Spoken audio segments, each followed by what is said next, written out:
Hello student, आज कर रहे हैं class 9th math exercise 9.2 circle. और 9.2 का क्वेश्चन नंबर फर्स्ट है। क्वेश्चन काफ़ी इंपॉर्टेंट है। और two circle of radii 5 centimetre and 3 centimetre intersect at 2 points and the distance between their centre is 4 centimetre.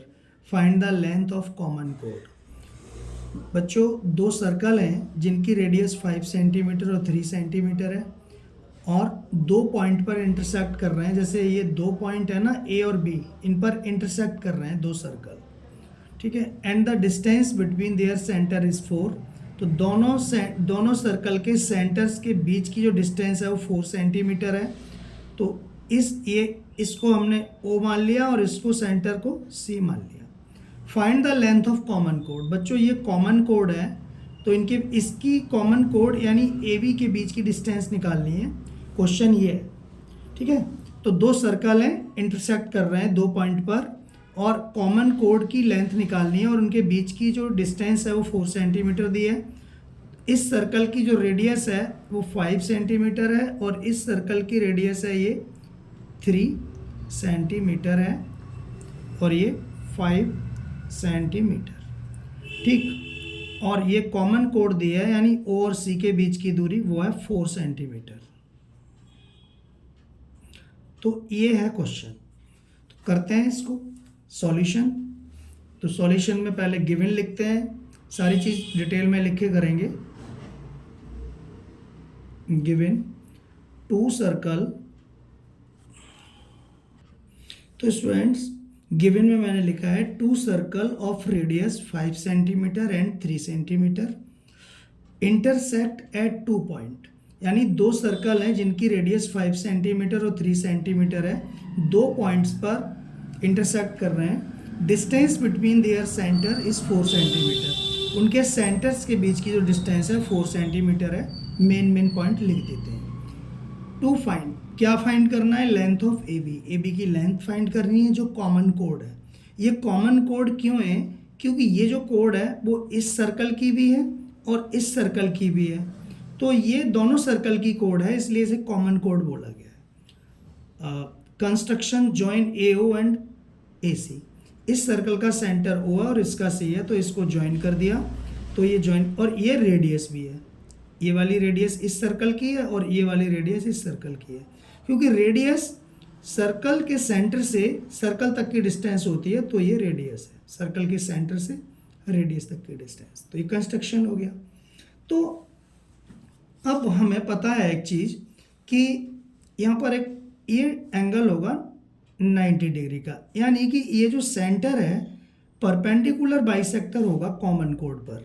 ये चीज़ पिछली जो पुरानी बुक्स थी उनकी एक्सरसाइज 10.3 थी, पहले वाली चैप्टर 10 था, अब ये 9 हो गया है। तो इसमें ये जो सेंटर है ना, centre lie on the perpendicular bisector of common कोड। जो सेंटर है वो परपेंडिकुलर बाइसेक्टर पर होगा कॉमन कोड के। तो ये मिड पॉइंट है, यहाँ एम दे दिया हमने मिड पॉइंट को, यानी ए एम और एम बी इक्वल होंगे। तो एक थ्योरम हुआ करती थी पहले, तो मैं यहाँ वो थ्योरम का शॉर्ट पार्ट लिख दे रहा हूँ, तो रीज़न पता लग जाएगा कि यहाँ 90 डिग्री क्यों हुआ। तो बच्चों, मैंने यहाँ लिखा है we know that centres lie on the perpendicular bisector of common कोड। जो सेंटर होता है ना कॉमन कोड के परपेंडिकुलर बाइसेक्टर पर होता है, यानी कि ये 90 डिग्री भी है और ये जो एम पॉइंट है A M equal to M B भी है। तो हमें ए एम की पहले डिस्टेंस निकालेंगे, तो डबल कर देंगे तो पूरी ए बी की आ जाएगी। तो पहले हम लेंगे, लिखते हैं यहाँ पे let O M equal to X. ये ओ सी तो 4 है, इसको तो पता है O M equal to X. तो एम सी कितना हो जाएगा?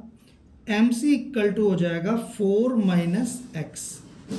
देखो ये 4 है और ये x है इतना, तो ये एम सी हो जाएगा 4 माइनस एक्स। आप सोच के देखो तो यही होगा। तो लिखो नाउ इन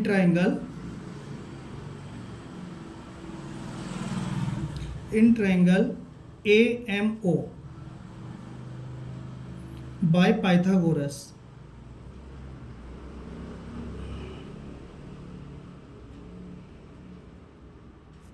थ्योरम क्या होता है, हाइपोटेनियस का स्क्वायर, ये 90 के इस ट्रायंगल में 90 डिग्री के सामने की साइड हाइपोटेनियस होगी, ए ओ हाइपोटेनियस है, तो A O square equal to hypotenuse का स्क्वायर इक्वल टू परपेंडिकुलर का स्क्वायर, तो A M square plus M O square यानी बेस का स्क्वायर, हाइपोटेनियस का square equal to perpendicular square plus base square. तो ये पाइथागोरस थ्योरम लगा दी।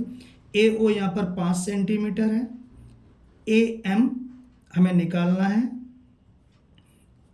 और एम ओ एक्स माना है ना हमने, एम ओ एक्स, तो 5 का square 25 M A M square plus X square, तो इधर इधर ले आओ ये, तो 25 minus X square equal to A M square, A M square इसको नंबर 1 दे दिया।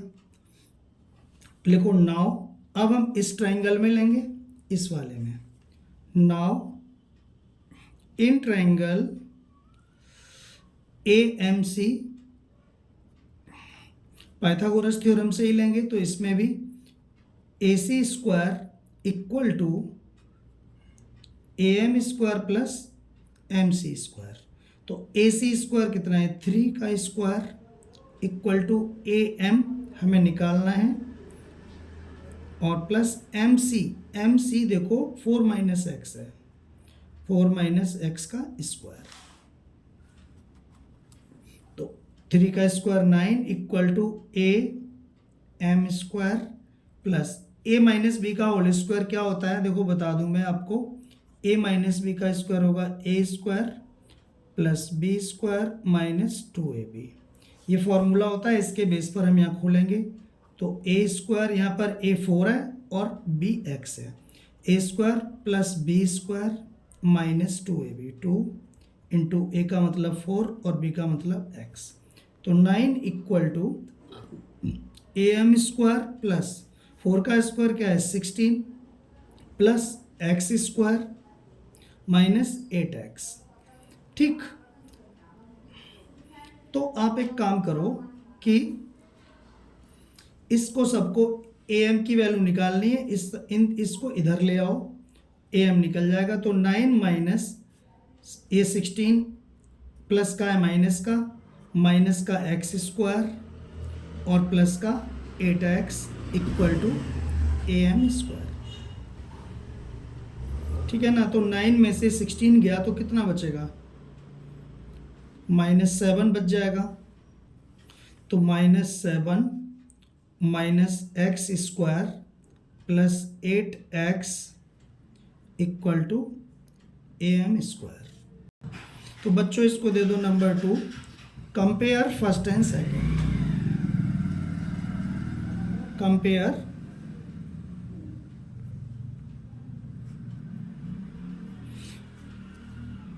फर्स्ट और सेकेंड की जब हम कंपेयर करेंगे, देखो इसकी इस इक्वेशन की ए एम स्क्वायर और इधर ए एम स्क्वायर दोनों साइड इक्वल हैं, जब ये इसके इक्वल है ये इसके इक्वल है, तो कंपेयर में ना ये इसके इक्वल हो जाएगी, तो लिख दो compare first and second, 25 minus X square equal to -7 minus X square और प्लस 8x, कंपेयर ये हो गई। अब यहाँ से सारा इधर ले आओ, 25 प्लस 7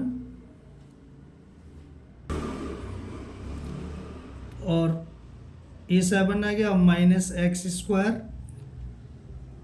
है, इधर माइनस इधर आएगा तो प्लस का एक्स स्क्वायर और माइनस 8x इक्वल टू 0, तो यहाँ से ये कैंसिल हो गया, 25 और 8 कितना हो गया 32, 32 माइनस 8x इक्वल टू 0, तो 32 को उधर भेज दो, minus 8x equal to -32, minus से minus cancel, x equal to 32/8, तो x इक्वल टू 4 आ गया, ये जो 4 आ गया ना, पुट इन फर्स्ट में पुट कर दीजिए। अब आप देख रहे हैं ना यहाँ पर इसमें x की वैल्यू जो 4 निकली है इसको x मान लिया, इसका मतलब है ये कुछ है ही नहीं, ये सारा का सारा यहीं पर है, ये बाद में समझ में आएगा। चलो कोई बात नहीं, मैं करो जैसे x की वैल्यू 4 आ गई, पुट इन फर्स्ट इक्वेशन क्या है 25 minus X square equal to A M square. तो 25 माइनस एक्स की वैल्यू क्या है, एक्स की वैल्यू निकली है 4, 4 का square A M square, bracket लगा दो या मत लगाओ, 25 में से 16 गए तो बचे 9, 9 equal to A M square. तो A M equal to under root 9, तो अंडर रूट 9 का मतलब 3 हो गया ए एम। तो ए एम जब 3 हो गया, हमारा ए एम निकल गया 3, और हमें चाहिए A B. A B equal to, तो हमने आपको पहले ही बताया है यहाँ पे कि जो ए एम है वो जो सॉरी ए बी है ना, वो डबल है ए एम का, क्योंकि ये एम मिड पॉइंट पे है ए बी के, तो अगर ये 3 हो गया तो पूरा 6 हो जाएगा। तो इसलिए यहाँ पर लिखो A B equal to 2 into A M, तो 2 इंटू 3 इक्वल टू 6 सेंटीमीटर। तो आपकी ए बी 6 सेंटीमीटर आ गई। तो लेंथ ऑफ ए बी कितनी थी 6 सेंटीमीटर, यही हमें फाइंड करना था, हमारा क्वेश्चन हो गया। समझ में आ गया होगा।